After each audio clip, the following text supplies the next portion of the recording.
When we start to try and pick and choose between which moral standards we will adhere to and which ones we won't, we ultimately set ourselves up as judges over God and judges over all of the testimony of history.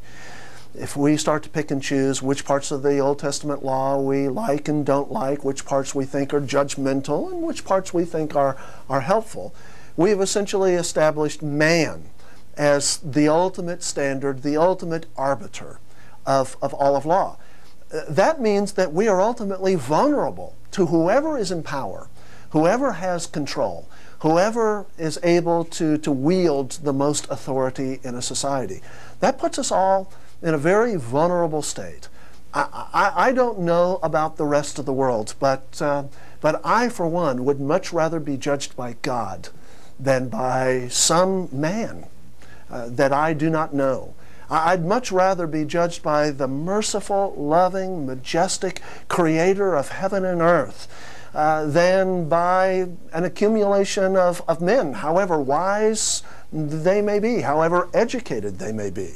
The foolishness of Christians in our day to negate God's law in favor of politics is absolutely frightening. It's absolutely frightening. What we're saying is that we would actually prefer man-made law, man-made ideas, man-made concepts, man-made authority over God. Didn't we have enough of that with Hitler? Haven't we seen enough of that with Mao? Haven't we seen enough of that with Idi Amin and Pol Pot? Haven't we seen enough of that with Stalin? Do we really want to live under Napoleon, Charlemagne, Justinian?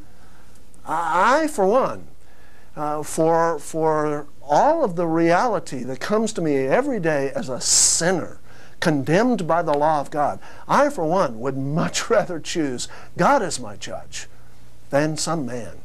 In the history of the world, societies that adhere to biblical principles are always the most free, economically, socially, culturally, racially. Those are the societies that are free. If we want freedom, opt for the freedom-giving, liberty-giving standards of Almighty God.